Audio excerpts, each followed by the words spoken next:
A coal mine worker romantically pursues his widowed landlord and tries to prove his intentions by becoming a wealthy rugby player. But things don't play out the way he wants them to in the 1963 kitchen sink drama, This Sporting Life. And that's the movie we're dusting off this week on Movie Bones.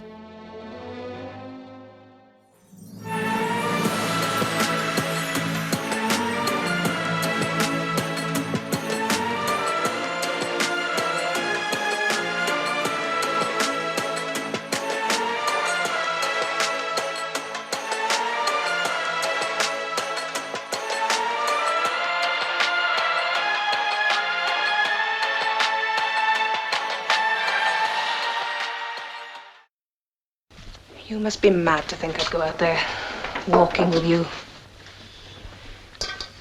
I don't want you poking your nose into my affairs. You won't find me poking my nose into yours. I have some pride left, if you didn't know. Don't you want to be happy? If I'm left alone, I am happy. I don't need you pushing in. I'm not pushing in. I'm just trying to be friendly. Well, I'm not going about all day with a grin over my face just to make you think I'm happy. I don't mean laughing all the time. I mean, you just don't look happy. It's not a question of laughing all the time. You make me sick. All right, I am sick. I'm bloody sick of living here and all. Mr. Machin, that's easily settled. Don't. Just stop living here. We'll be better off without you. But he does keep living there. That's the voice of Frank Machin, I guess, played by Richard Harris. He's a coal miner living in a room rented out by the widowed Margaret Hammond, played by Rachel Roberts. And it's clear he has intentions to make Margaret his own. And the way he goes about doing that, he kind of goes from obsessive to creepy to, let's just say, illegal. But the film isn't just about the evil things he ends up doing. It's more thoughtful than that, than the scenario that would filter through a thriller or a slasher film with the same premise, wouldn't it be? Yeah. Before we dive off into it, I don't know if you saw this whenever you were watching the movie. Maybe it's just the way his kind of face sat. But there was like a couple times where I was like, man, this Richard Harris and Marlon Brando have like a unique, they look alike, a little bit alike. You're not crazy, because I did think I caught myself at least once saying that, he has a Brando-esque quality about him. Richard Harris has. Really does. It's the way their mouth moves and everything. And there was like a couple times I was just waiting for this guy to just blurt out the line, I could have been a contender. Yeah. Or even like, Rachel. Yeah. Stella, Rachel. He almost did at the end there. I mean, he when he's having his breakdown, I had to look this up. There's the Wikipedia page for the film describes it as a kitchen sink drama, which in America, I don't think you hear too much of that. But I think it's the first time I've ever heard of that. It's a British cultural movement developed in the late 50s to early 60s, and it covers everything from novels and films and television. It usually has like protagonists that are described as angry young men, kind of disillusioned with society. And it depicts a certain kind of social realism with domestic situations of working class Britons living in cramped rented apartments and that kind of thing. So, and it especially is good, sharply contrasted with the kind of escapism that came before it in what they called well-made plays. I guess it's like just so stories, where everything kind of works out, just well-written stuff, I guess. It's proper entertainment, I guess you could see from a more prim and proper time period, but they're exploring more the boundaries of what you can do in the medium in the 60s, and I think it's actually pretty interesting. This isn't the first film we've actually covered in this genre, I realized. You know what I mean? Yeah, I think so. I'm trying to remember, because now that what's the other movie? The L-Shaped Room. Huh. It focuses the woman in that one, but there's still the angry, the disgruntled male character that pursues her in that one too. Okay. It's an apartment situation. It's exploring working class London. It's all around the kind of more touchy social issues. This one does that too. It feels very much of the same piece that way. Although I do think they did something interesting with this one. They played with the time, the kind of the way the time works. You do a lot of flashbacks. Yeah. Yeah, because I mean, if you're not, I wouldn't say if you're not paying full attention, and I'm not going to say it's jarring like in a bad way, but like I did notice that like at the beginning of the movie, it doesn't give you kind of like any of those it doesn't really give you many of those this however long ago things. Like you, for instance, that scene, you're in the room, you're in the dentist's office, and then like it backtracks. But if you're not, because it doesn't, I don't think it tells you how long ago it was. It doesn't. Does it? No, it's all Yeah, I very didn't think left very so. vague that way. Yeah, it's very vague, but it's like it's in the dentist's office, and then like all of a sudden, he's on the pitch. I think that's what the rugby field's called. It wasn't jarring like in a bad way, but it was jarring because like it was kind of unexpected. It was. It took me a little bit could, to get used to it. I had to get used to it. Even that first scene where he's actually in the dentist's office, it goes to him and a friend of his going to I guess a high end nightclub. Yeah. And you'd almost think like, he's going to, like, they're just going out in town to party after he got his mouth fixed. Like, you could take that away from there if you wanted to, but, and then you do realize that, that's a flashback. Gets a little confusing at times because you start to rejoin his consciousness again, where it's like he goes to this Christmas party type thing at someone's house, or like a mansion. And it's like, you don't know why he's there. You just kind of like, his friends just kind of drop him off there. I guess you're left to kind of fill in the blanks yourself about why he's there. I guess it's because it doesn't matter as much. It's more about his interactions with the world. Didn't have to be a party. It could have been somewhere else too. The party just happened to be a convenient place for him to unravel what he's going on. The story is approaching the same subject, this crucial point from two ends, from the after and the before. And they eventually, at the end, at the climax, they meet. And so you figure out exactly what the triggering point is, what caused him to be there. And it is actually kind of, the more I think about it, it's actually kind of a rather interesting and kind of unique way to present a story. I wouldn't say just use it for the sake of it. It's pretty gimmicky if you just kind of throwing it out there. But it didn't feel, after a while, that it was just gimmicky. You know what I mean? It felt like there was actually kind of mirroring his mental state. And that was a pretty good thing. And his mental state is an important part of the film. Real quick, talk about the whole kitchen sink thing, and I was thinking about it, and how it's like, kind of this, I wouldn't say maybe young, let's go with young male, this young male mindset, this disillusionment, and I almost wondered, like, could you do that today and it be something that could be profound? Oh, yeah. But at the same time, it's like, we're dealing in a time right now where we have so much young male disillusionment, so you're almost asking the question, would it actually do more harm than good? Well, I mean, in terms of the movie or the exploration or the... Just the exploration of that whole kitchen sink thing. I think, you know what, I'm of the mindset that it's like, if there's an infection, you gotta kind of sometimes you gotta rip off the Band-Aid and expose it to sunlight. There's subjects people don't want to talk about, or they're hard to talk about. And it would take the right director and the right cast to pull it off. But if you had someone with the right sensitivity to the subject matter, you just want to make sure people understand the way things are now without condemning them to, like, someone to hell or something, without condemning them utterly or without condoning their actions either. But at least you have to understand that there's still some level of, you can't just, disregard someone to the monster pit, basically.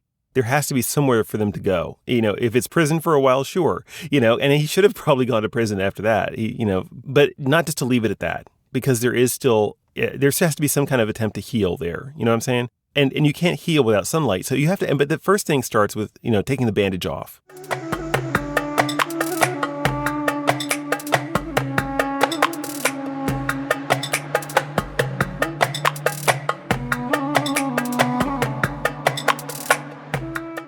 I actually thought, like, there was one point I thought, it's kind of a neat thing to look at when you're watching this movie.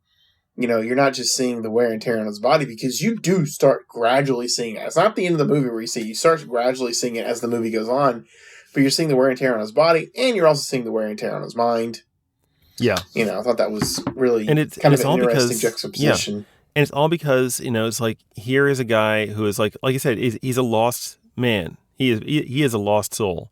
He does not know who he is, and he's trying to fill a gap he can't fill. And because he has a tendency towards violence, he tends to try to control those things in order to get what he wants. What he thinks he wants is her, and he'll go out of his way. I think even the fact that he's on the rugby team in the first place, it's only to impress her, I believe. He didn't enjoy the rugby itself. He didn't enjoy, the camaraderie of the team. There's very little there for him. least the way I saw it. I think I probably agree with that. I mean, obviously there's certain things about the lifestyle that he really did enjoy. The money was great. He got more recognition. So, like, while he started for, like, a specific reason, I think for a little bit in the movie, there was, like, that point where he enjoyed what he was doing to some extent. But now, that being said, it's all the shadow of what his goal is. Yeah. Because it always came back to her. He was waving the check in her face, the 1,000-pound check, basically saying, I'm a good provider. Why don't you love me? I can provide for your kids. Why don't you love me? It's like, well, because you're a creep. But it's like, what's sad is, like, at the end of the movie, all he has left are all these things that he tried to use to get her. And he actually ran her in the ground. The reason why she's dead at the end is not like because he pulled a knife on her or something, but because he wore her down so to the point where she had an aneurysm or something. It's like a mental bleed, her mind actually, she had a breakdown and it caused a physical injury to her brain. And that's like, and that was that's like, wow, For her, on the other hand, here's the interesting thing. For her, on the other hand, it's like that was the only way, in a way, that she could get out. He was still going to hound her. He left, but he didn't quite leave. You know what I mean? He never would. And so it's like the only way she could leave is almost like by giving up her will to live. And with him in the room, it's like, I almost, how they say that people who are unconscious, they still they sometimes can still know what's going on, if you're out of it. It's like, I wonder if, like, that was the moment she gave up, is when he showed up. And it's like, yep, I can see that happening, Here's a controversial question. Okay. Do you put any blame on her?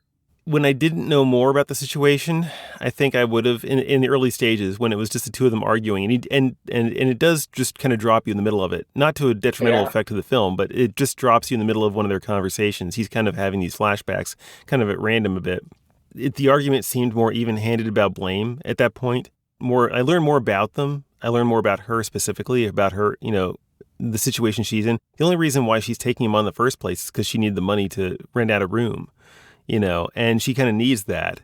She's still willing to give it up. It's for the safety of her kids, but it's like, that's the reason why he's still around, pretty much. And, and so it's like, and the fact that you learn more about her ex-husband, or not her ex-husband, her deceased husband, who apparently everyone considers to have committed suicide. And it's like, she's in a more vulnerable position. I understand her position. She is vulnerable. I'm not going to say that she's to blame, but the whole feeding into it, as much as she's a victim, there's that point in time where she at least considers it.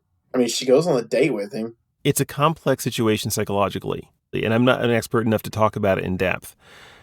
But it almost becomes kind of an acquiescence, I guess, is the best word I can think of. It's not actual caring or change. It doesn't actually change the feelings per se. It just kind of buries them underneath something else that's not healthy. This is not a defense of him. I think... No, I know. You're not defending this. I want to make that very clear. I want to make that very clear to our audience. I'm not defending him or putting blame on her, like, in that sense. I think he had multiple chances, like, in a strange way. Because, like, we've talked about it before. Humans are complicated people. Did he do something incredibly vile and illegal? Absolutely. Horrible thing. Put him in jail. I'm not defending that. Really should have gone to jail for that. Now, of course, this is a time period in which something like that doesn't actually happen, because it's hard for that to sometimes happen today. Yeah. It doesn't always, it's hard to get a case to go all the way to fruition, even though a lot of them should. You might even, if she had gone to him, they might have even said to her in the movie, well, he lives with you, kind of thing. Like, I'm not defending that and whatnot. I think, again, this is the complicated human part of this that I'm getting at. During that scene where, he buys her the coat, and she does like it. She graciously accepts it. And then he takes her. I think there was there is that weird little moment where he's got a chance, and then he just, what's he do? He immediately shoots himself in the foot. With the restaurant? The restaurant scene, where he's just, and that's kind of the tragically beautiful thing about his character is, he finally, I'm not going to say the goal is in sight, because who knows what would have happened after that. Sure, with the way his character was going, he would have done something eventually. But, you know, he's got the chance, and then the whole lifestyle just comes roaring at him.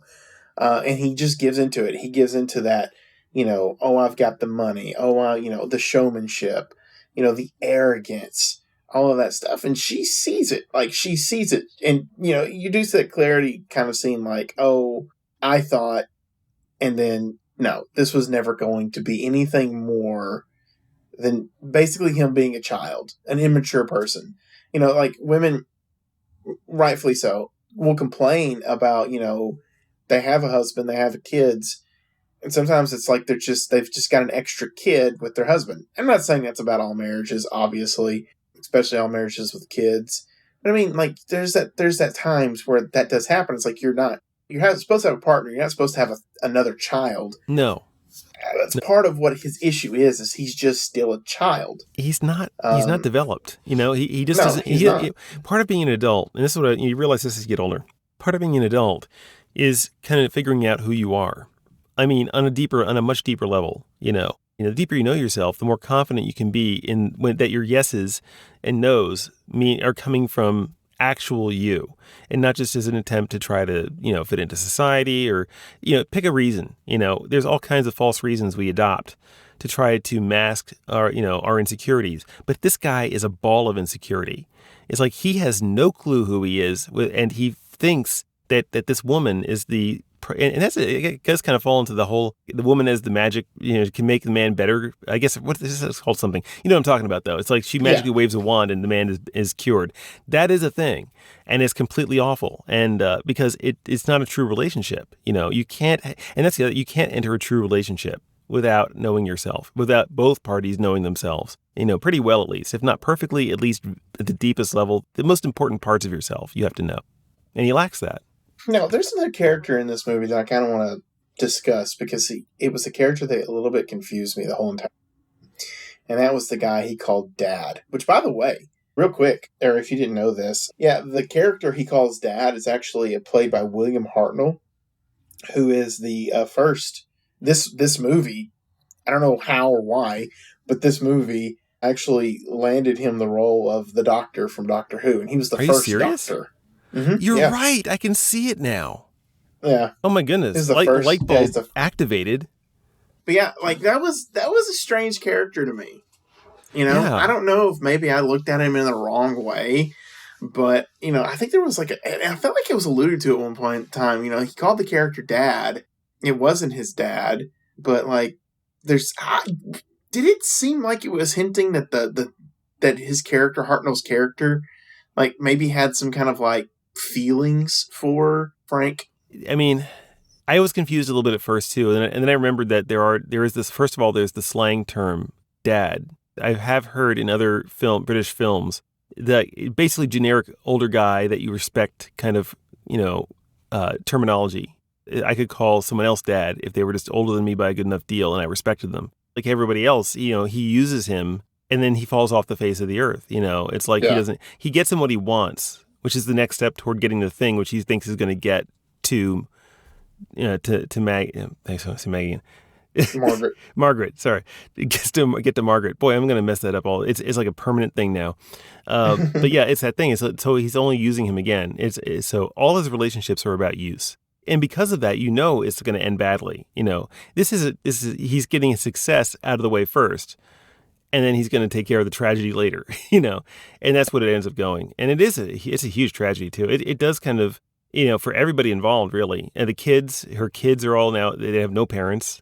You know, it's like he's basically going to chew himself and his physical state into the dirt over time. When you think about like a character's like trajectory, you know, like what's going to happen to him after the movie, I'll be honest with you. Like my first thought was, you know, he's not long for this world either.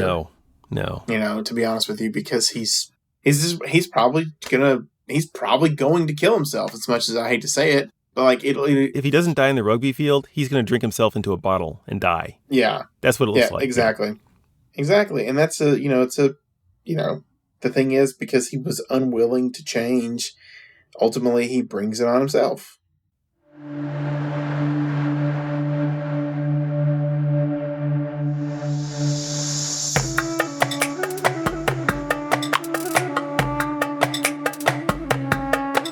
Let's talk about the actors a bit, because I haven't seen too many movies with Richard Harris in it. I think I've seen loosely, I can say I've seen the first couple Harry Potter films, when he's playing Dumbledore. And I've seen, Unforgiven, which he plays English Bob, which, by the way, if you ever get a chance to see, if you haven't seen Unforgiven, do see Unforgiven.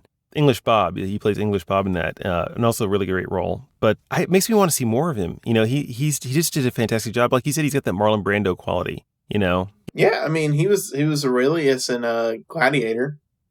I guess it's time for verdicts, man. What's your verdict on this one? This is a hard movie, man. I thought so too. I think it's worthy of a watch. I want to make that very clear. It's very well acted. I'm kind of somewhere between Trust Me and belongs in a museum. Okay. Because if you're trying to dive into the psyche of people, and I have maintained for so long that, people are complicated. Our main character, Richard Harris, is Frank. He's a complicated figure. They're both complicated people. That does not make them on par. He does much, much worse than she does. And does she make mistakes? Of course she does. She's a complicated person. You know this. It's like there's a difference between everyday mistakes and it can be difficult just because of the subject matter itself and people that have gone through it. Maybe there's some technical things that we could probably go over that, weren't the biggest fans of, but I think it's worth one watch, and it's worth wrestling with. I'm surprised I haven't seen more think pieces on it before. Maybe I'll need to go looking and see if there are. But yeah, I think it's a movie that's worth a watch. But I don't want to go as far as to say Trust Me, just because it can be difficult for some. So it's somewhere between Trust Me and belongs in a museum. Well, for me, it's more of a solid Trust Me. I mean, I debated this too because it's a hard watch. At the end of it, it's a real downer. So it's not something you really want to watch a whole lot of. Like I just can't. It's not like Pirates of the Caribbean, folks. It's not one of those films. Even the L-shaped room kind of ended on a more upbeat note, kind of. This one just kind of it's just nope. It's all bad. This is a pure tragedy. So you're getting that at the end, and for that reason, because it's successful at producing those emotions, I wanted to kind of give it a kind of like a lower rating, just because for frequency of how often would I want to see this, but at the same time, the quality of the performances and the quality of the writing and the cinematography too, which I haven't even gotten to the cinematography. It's really well done, and the lighting. But yeah, all of that kind of said I wouldn't be fair to the movie if I gave it a bad dates or in a museum. So I'm just gonna go say it's a Trust Me and let you guys decide how often you want to see it. But it is a Trust Me for me. So honestly, surprised it hasn't been remade. I think, like you said, I think you could do with this. There's a climate now that could really use, something that analyzed something the problem, especially with guys. Us guys, we have problems these days in terms of the loneliness and what that does to us and the feeling of uselessness. Having someone who can come up with a new story that addresses that, but not in a way that either, excuses the behavior that comes from it, which is a big problem, or condemns the subject the other way, so it makes it hopeless for them. And there's no hope in this movie, but at least you understand why. You know what I'm saying? It's not like the movie needed the hope. It's just that it points the problem out, and it did it in a complex way. And for that, I think it deserves a Trust Me. So anyway, at this time, we'd like to remind the listening audience out there that if you're having a fun time listening to Ryan and me talk about these old movies, and even if they're depressing like this one, that you can like, subscribe, comment, and follow us on your podcast purveyor of choice. Maybe make some recommendations for some more films that Ryan and I can cover, because we always need more, folks, as long as they're for free on Tubi or some other free platform, because this adventure comes with no strings attached. And in any case, that's our show for the week. But before we wrap it up, Brian, tell the audience what we're going to be watching next week. This movie is a great movie. Go ahead and say it. It's a great movie. You're going to see us talk about it. It's an Alfred Hitchcock movie. I'm not going to speak for you, but I think most of the Hitchcock movies we watched, we've actually been more low on. Yeah. Than anything. Yeah. I'd say that's fair. I'm not going to say that about this movie. I'm going to tell you right now, this is a fantastic film that we're about to watch. Tubi says this: it's a tennis star with an uncooperative wife and a wealthy man who wants to be rid of his father meet and make a deal on a Washington to New York train. This is starring Farley Granger and Robert Walker, and the movie is titled Strangers on a Train. Yeah, this is one of the better, or if not best, Hitchcock films, in my opinion. I don't know about best, but I will say at least it's among the better ones. The Psycho and Bird fans out there might have just... I know. Did we kill it? Did we have any faint people faint? Don't faint, folks. It's not that shocking. Really. Think about it. Put it in perspective. Yeah, okay, I'm looking forward to talking about that. It's a really unique film, a really unique story, and it's a story that really dives into the human psyche, of what we say versus what we mean, what we want versus what we really want, that kind of stuff. It's really cool. It's got a really good villain too. So yeah, Yes, looking forward to that one. I've seen it again. So anyway, folks, that's our show for this week. Until next week, I guess I'll see you next week, Ryan, and folks out there, we'll see you next week. Bye-bye, folks. Bye-bye.